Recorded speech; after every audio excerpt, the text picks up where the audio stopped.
Salut à tous, bienvenue dans votre émission du digital, l'émission de la génération connectée Tech 227. Au sommet de ce nouveau numéro, le forum i4Dev qui s'est tenu à Niamey en marge du sommet de l'Union africaine du 4 au 10 juillet au sein de notre capitale. Bien sûr, d'autres actualités à découvrir et pour les cinéphiles et amateurs de séries, les prochaines séries les plus attendues pour l'année 2019 et d'autres actualités tech bien sûr.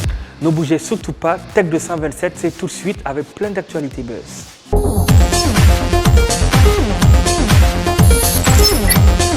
i4Dev, comme je vous le disais, ce forum qui s'est tenu en marge du sommet de l'Union africaine au sein de la capitale avait pour objectif d'identifier les technologies qui pouvaient servir ou qui peuvent servir au développement durable.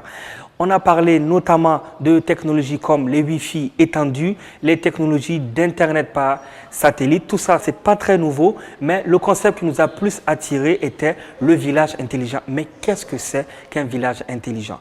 Le village intelligent se base sur un concept très simple, l'adaptation de la technologie au mode de vie rural. Et oui, très simple, vous êtes dans votre village et la technologie est là pour vous aider à accomplir différentes tâches, différentes applications et vous aider à mieux vivre. Vous n'avez rien à changer, vous vivez dans une case, mais votre case, elle est connectée.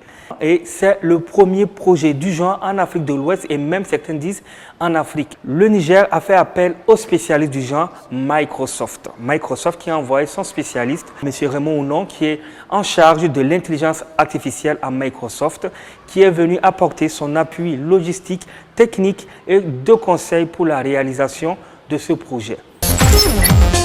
Vous n'allez pas me croire, l'iPhone 11 est déjà sorti, sans être sorti. Mais comment est-ce possible? Vous l'avez compris, il s'agit d'un clone. Un clone, c'est-à-dire un appareil identique mais fabriqué, dans ce cas-ci, fabriqué en Chine et qui est déjà sur le marché. Comme vous pouvez le voir dans les images qui vous sont présentées, il s'agit de l'iPhone 11 Max qui est déjà disponible. On remarque qu'il y a 3 appareils photo numériques à l'arrière du téléphone au lieu de 2 comme d'habitude.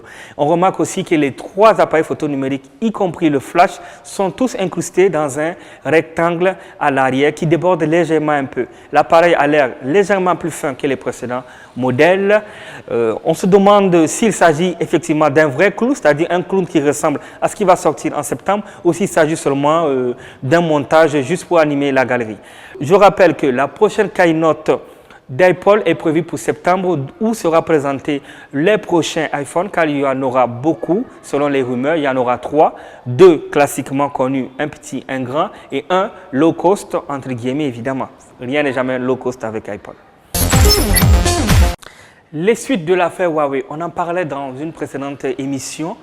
Donald Trump contre la Chine. À lui tout seul, Donald Trump veut faire plier la Chine et s'était attaqué au géant des télécoms Huawei.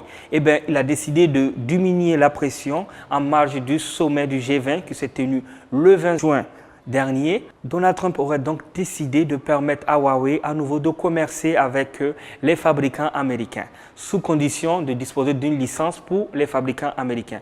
L'objectif de cette licence, eh bien, c'est très simple. Chaque fabricant doit indiquer au gouvernement américain le type de technologie vendue à l'opérateur chinois Huawei. Précisons que ce n'est pas la fin de la guerre entre la Chine et les États-Unis. Huawei reste toujours sur liste noire, mais avec un allègement qui devrait arrondir les angles et permettre une meilleure discussion entre les deux parties. Nous vous tiendrons au courant de l'avancée de ce feuilleton qui passionne le monde entier et surtout le monde de la génération connectée. Bertin Naoum, son nom vous dit certainement quelque chose. Vous en avez entendu parler il y a de cela quelques années. Eh bien, il est de retour et au devant de la scène avec une nouvelle entreprise. Bertin Naoum, c'est d'abord le fruit d'une success story.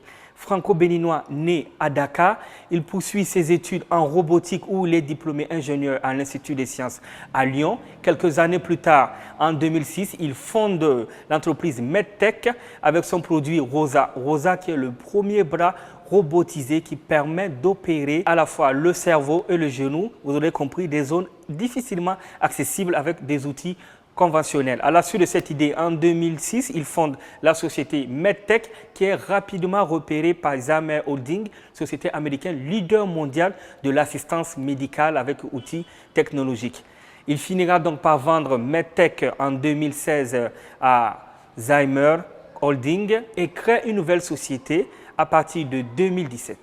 Et c'est pas fini. Bertin n'a pas encore dit son dernier mot. En 2017, il crée donc une nouvelle société de la med technologie qui s'appelle Quantum Surgical. Quantum Surgical qui s'allie depuis le 5 avril dernier avec LifeTech Corporation Technology, une société chinoise dans le seul but de pénétrer et dominer le marché chinois. Oui, Bertin va à la conquête du marché chinois avec ses robots médicaux. Encore des robots en perspective. Le JDJ, Google Developer Group, présent à Niamey, qui est une association homologuée par Google, a décidé de reproduire cette conférence de Google et de présenter les mêmes éléments qui ont été présentés par le PDG de Google il y a de cela quelques mois, notamment les nouveautés que les possesseurs de téléphones Android vont voir arriver. Et la star cette année, c'est le mode sombre.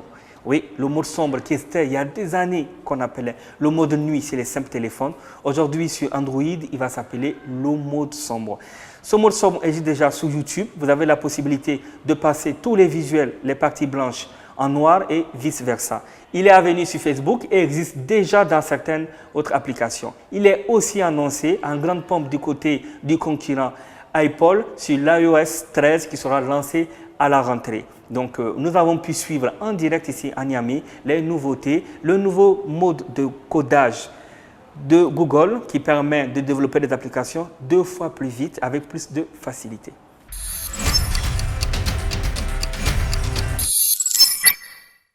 Ismaël est allé fouiller sur les stores d'applications Android et iOS. Il a beaucoup fouillé et il nous revient pour nous présenter 2 superbes applications super utiles. Tout à fait. Bonjour à tous, bienvenue dans la rubrique Appli Market.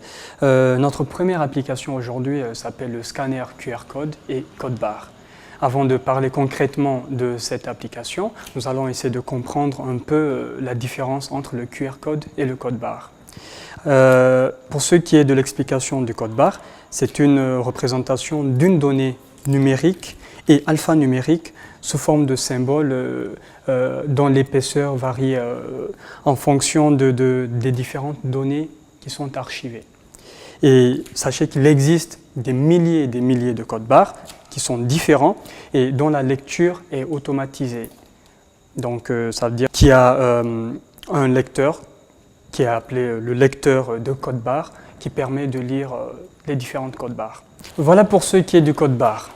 Le QR code, quant à lui, c'est à peu près la même chose, mais juste qu'il est constitué de modules noirs qui sont disposés dans un carré à fond blanc. Alors, les 2 codes, le QR code et le code barre, c'est plus ou moins la même chose, sauf que les données incorporées dans ces 2-là sont légèrement différentes. Et on retrouve le code barre très souvent sur les produits dans le supermarché. Et quant au QR code, c'est beaucoup plus utilisé dans tout ce qui est aspect marketing, aspect com, qui renvoie à des pages de site web, à des pages de réseaux sociaux. Quand on veut, par exemple, connecter son compte WhatsApp sur son ordinateur, on utilise le QR code. Alors, pour ce qui est de l'application, c'est une appli déjà iOS et Android qui est extrêmement facile à utiliser. Il suffit de tout simplement pointer son téléphone vers le QR ou le code barre et cette appli va numériser, va décoder les différentes informations qui sont cachées dans ces codes-là. Alors surtout n'oubliez pas, au moment de l'installation de l'application, il vous sera demandé une autorisation d'accès à la caméra et à certaines de vos données. Sans ça, l'application ne marchera pas. Alors ce soir, je vous présente une application qui permettra d'écrire en quelque sorte sans faute d'orthographe. Il s'agit du correcteur d'orthographe que vous téléchargez simplement sur App Store ou sur Google Play. Une fois téléchargé, une fois installé sur votre téléphone, vous tapez, vous saisissez votre texte, ensuite vous cliquez sur Correction et l'application corrigera automatiquement ce texte. Et vous avez la possibilité de copier directement dans l'application le texte corrigé pour le coller soit dans un message que vous êtes en train de préparer ou soit dans un rapport que vous êtes en train de rédiger.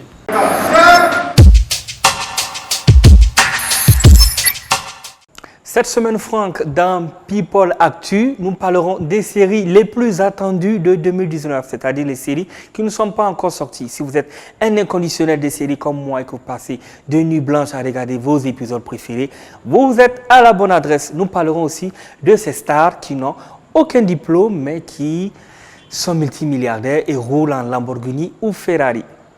Découvrons donc The Umbrella Academy, la première série donc à présenter sur cette rubrique. Il s'agit de l'histoire d'une famille déjantée qui se réunit pour résoudre le mystère autour de la mort de leur père. Octobre 1989, 43 femmes à travers le monde donnèrent naissance à un enfant. Aucune de ces femmes n'était tombée enceinte auparavant. Combien puis-je vous en offrir ? J'ai adopté 6 de ces êtres prodigieux dotés de capacités. Je vous présente la toute première classe de l'Umbrella Academy.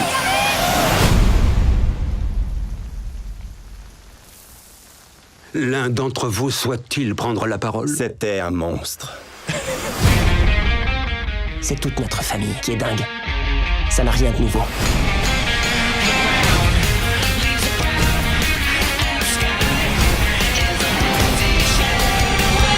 C'est ma jupe que tu portes? Ah oui, ça.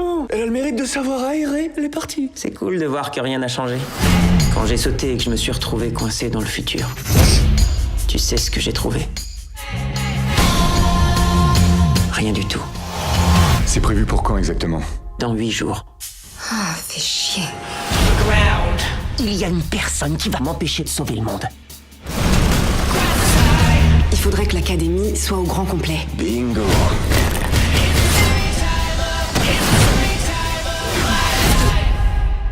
À nous, Frangine. À nous, Frangine.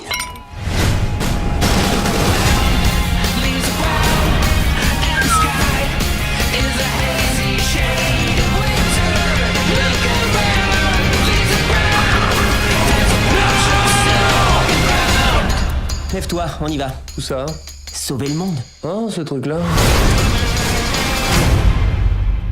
Pour l'histoire, vous avez déjà une idée, affaire à suivre. Suivez donc la sortie de cette série qui va être pour les grandes vacances. Eh bien, vous aimez les super-héros? Suivez pour ces grandes vacances Doom Patrol.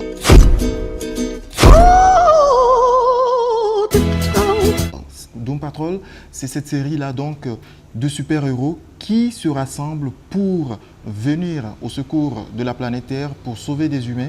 La série Doom Patrol est une réinvention d'un groupe bien aimé de super-héros paria. Robotman, Negative Man, Elastigirl et Crazy Jane, dirigé par un scientifique fou moderne, le Dr Niels. Les membres de Doom Patrol ont chacun subi un accident horrible qui leur a donné des capacités surhumaines, mais qui les a aussi laissés marqués et défigurés. Traumatisés et opprimés, l'équipe a trouvé un but grâce à des chiffres, c'est-à-dire le chef, qui les rassemble pour enquêter sur les phénomènes les plus étranges de l'existence et pour protéger la Terre de ce qu'ils trouvent.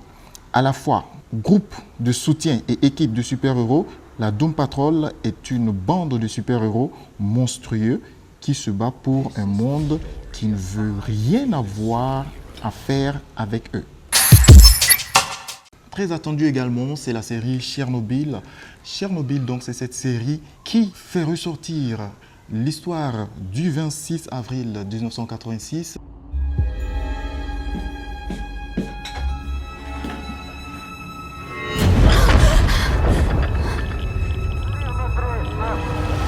Un monde juste est un monde normal. Il n'y avait vraiment rien de normal à Tchernobyl. Ce qui s'y est passé, ce qui s'est passé après, et même nos actes héroïques, tout cela était insensé. Le vent transporte toute cette fumée, toutes ces radiations. Vous avez affaire à quelque chose qui n'est jamais arrivé sur cette planète. Je vous ai dit ce que je savais. Je sais que vous essaierez de faire de votre mieux. Ils nieront tout, bien entendu. Comme d'habitude. Tchernobyl. Revivez la grande catastrophe du 26 avril 1986 et les jours d'après. On pensait que tout était terminé et tout était rose.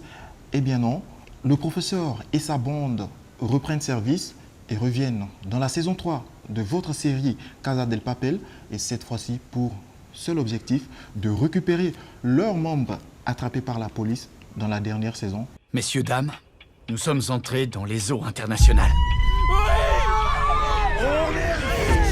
Nous nous sommes échappés, mais la partie la plus difficile, c'est survivre et rester vivant.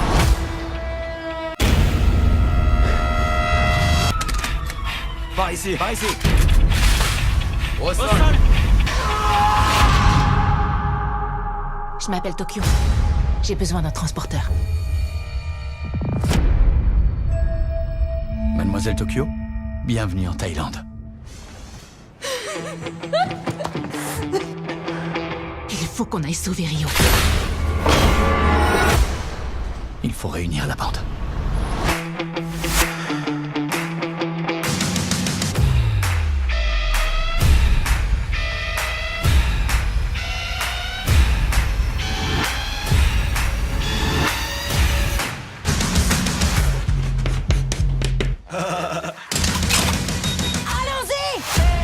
Comment on va sauver Rio? Avec un braquage. Ce qu'ils font à Rio, c'est une déclaration de guerre. Et nous, nous sommes la résistance.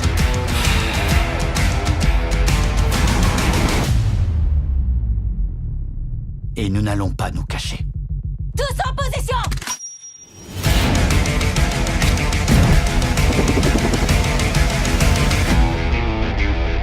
Ça va vraiment foutre la merde. Une merde comme t'as pas idée.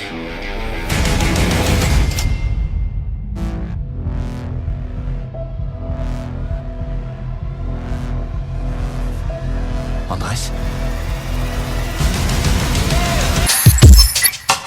Changeons donc de compilation, quittons le monde du cinéma et cette fois-ci nous sommes avec des stars, ces stars-là donc qui n'ont pas eu de diplôme, qui n'ont pas eu leur bac et pourtant ont bien réussi dans leur domaine.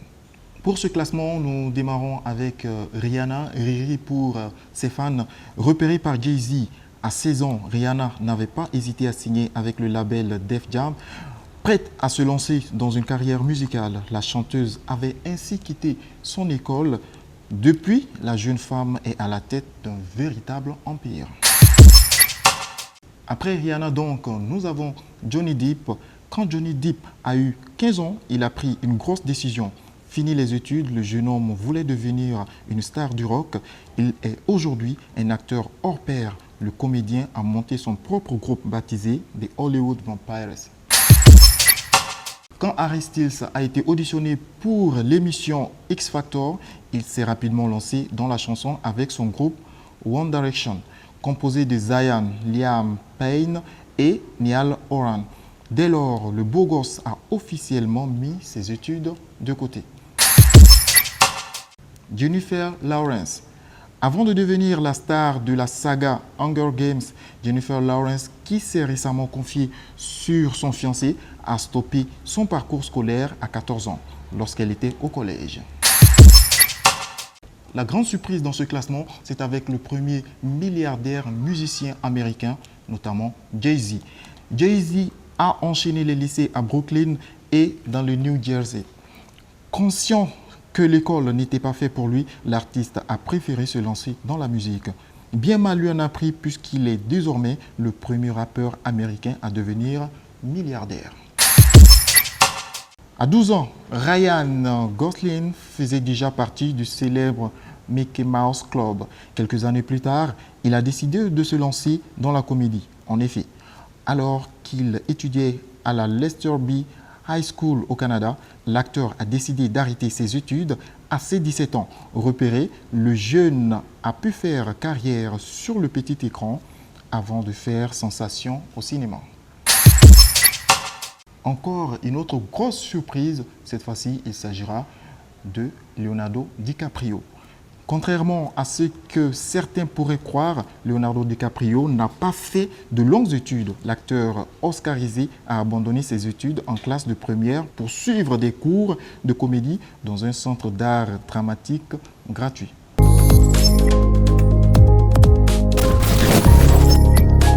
Vous travaillez en équipe et vous devez partager plusieurs fichiers et cela plusieurs fois dans la même journée. Le même fichier à partager avec plusieurs collaborateurs et cela peut s'avérer très fatigant. Il existe une solution signée Google et Ismaël, évidemment, va nous en parler et nous montrer comment ça fonctionne. Je parle évidemment de Google Drive. Aujourd'hui, je vais vous parler de Google Drive. Je vais vous le présenter et vous expliquer un peu comment l'utiliser. En fait, Google Drive est un service de stockage et de partage de données, de fichiers dans le cloud qui a été lancé par la société Google. Le cloud, c'est des serveurs distants qui stockent des milliers et des milliers de données par l'intermédiaire d'un réseau qui est très généralement, très souvent, Internet. Google Drive l'utilise et propose une sorte de suite bureautique. C'est-à-dire que vous pouvez faire un Word, un Excel, un PowerPoint, un formulaire, un sondage, un simple questionnaire dans Google Drive. L'un des grands avantages de Google Drive, c'est que vous avez accès à une suite bureautique, à Word, à Excel, à PowerPoint, sans pour autant installer cette suite sur votre machine. Donc ça veut dire que vous allez travailler sur Internet et vos fichiers s'enregistrent automatiquement lorsque vous les éditez. Autre avantage de Google Drive, c'est surtout dans le monde professionnel ou académique. Dans un même service, par exemple, un même fichier, que ce soit Word ou Excel, peut être partagé entre plusieurs collaborateurs. Tous ces collaborateurs pourront l'éditer et au lieu de s'envoyer des fichiers par mail, des fichiers très lourds par mail, donc ils peuvent en temps réel modifier, rajouter des choses, supprimer des choses sans pour autant le télécharger et le partager surtout entre eux. Alors, comment ça marche? Sachez d'abord que sans compte Gmail, vous ne pouvez pas l'utiliser. Avec votre compte, vous pouvez avoir accès à toutes les fonctionnalités que Google vous propose dans Google Drive. Sur votre compte Gmail, il y a un onglet à droite de votre page sur lequel vous allez cliquer et vous verrez toutes les fonctionnalités que Google vous propose dans Google Drive. Vous allez sur Google Drive et vous aurez accès à toute cette suite bureautique que vous pouvez utiliser à votre escient. Et pour finir, si vous êtes dans le monde professionnel ou académique, sachez que vous pouvez exporter vos différents documents dans tous les formats possibles, dont en format Word, ou en Excel, ou encore en fichier PDF.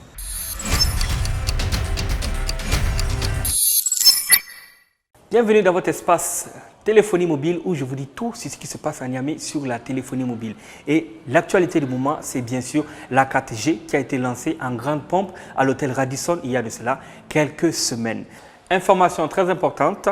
Sachez que la licence 4G obtenue par l'opérateur Airtel Niger prévoyait un déploiement national, c'est-à-dire qui couvre tout le territoire national, en 5 ans. L'opérateur a décidé de le faire en 6 mois. Le déploiement a déjà commencé depuis le mois d'avril et devrait s'achever, si tout va bien, en septembre. Il est prévu que soient installées à travers 15 villes du pays les nouvelles structures 4G afin de couvrir l'ensemble du territoire. Les villes qui ont été choisies pour accueillir cette technologie et qui vont couvrir les zones environnantes, les villages ainsi que les chefs-lieux sont Niamey évidemment, Tillabéri, Tera, Dosso, Gaïa, Koni, Tawa, Ilela, Maradi, Tessawa, Madawa, Zender, Magaria, Agadez et bien sûr Difa. Il s'agit des zones à partir desquelles tout le pays sera couvert 4G en seulement 6 mois. Waouh! Et bravo Airtel, nous sommes pressés de voir ce que ça va donner.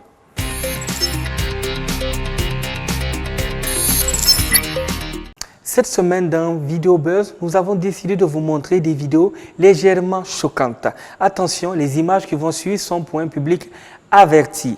Ces images n'ont pas pour objectif de choquer les téléspectateurs, mais plutôt de sensibiliser. Ne laissez jamais un enfant en bas âge sans surveillance au bord d'un balcon, encore moins lorsque vous le déposez à l'école. Alors, la première vidéo, elle n'est pas très récente, mais on a jugé vraiment très utile de vous la montrer parce que c'est quelque chose d'héroïque. Il s'agit d'un Algérien qui s'appelle Fawzi Zabat. Il est âgé de seulement 17 ans et la scène se déroule à Istanbul, en Turquie. Et cet Algérien remarque une petite fille du nom de Zoa, une petite fille âgée de 2 ans, en train de jouer au niveau de la fenêtre de l'appartement en question. Et il prévient les passants et instinctivement se rapproche de cette fenêtre pour anticiper la chute de cette petite fille. Et une caméra de surveillance qui était à côté a filmé toute la scène. C'était vraiment impressionnant. Il a pu récupérer la petite qui est tombée de 2 étages sans qu'elle n'ait aucune égratignure. D'ailleurs, moi, ça me rappelle un peu cette fameuse scène en France, celle de Mamadou Gassama, qui a grimpé des étages pour secourir un petit enfant également qui allait tomber du haut de l'immeuble. Deuxième vidéo buzz, âme sensible, s'abstenir et surtout s'agripper. Sachez que c'est pas facile pour nous de vous la montrer, mais c'est vraiment à titre de sensibilisation. C'est une vidéo d'un père qui a écrasé son enfant devant son école en le déposant, en manipulant tout simplement son téléphone. Les leçons que l'on peut tirer ici, c'est la première d'abord, pas de téléphone au volant, surtout pas de téléphone au volant. La deuxième leçon, c'est de vous assurer que votre enfant est bien rentré dans l'école lorsque vous le déposez. Alors, l'actualité qui a enflammé la toile, c'était la panne, la fameuse panne de Facebook, le 3 juillet exactement. Il n'y avait pas que Facebook, il y avait Instagram, il y avait WhatsApp aussi. On avait du mal à envoyer des vidéos, à envoyer des fichiers. Même les messages ne passaient pas très bien, les messages passaient limite. Et hasard du calendrier, c'était tombé à la veille du début des festivités de l'Union africaine ici au Niger. Et on s'est rendu très rapidement compte que c'était une panne au niveau de leur serveur principal et que ça n'avait rien à voir d'un complot ou quoi que ce soit dans ce sens-là. Le malheur des uns faisant le bonheur des autres, en Europe et en Amérique, Twitter a vu défiler 2 principaux hashtags, à savoir Facebook Down et Instagram Down. Et oui les amis, Tech 227 c'est déjà fini, mais je vous donne rendez-vous la semaine prochaine pour plus d'actualités technologiques, plus d'actualités séries et plus de buzz. À la semaine prochaine.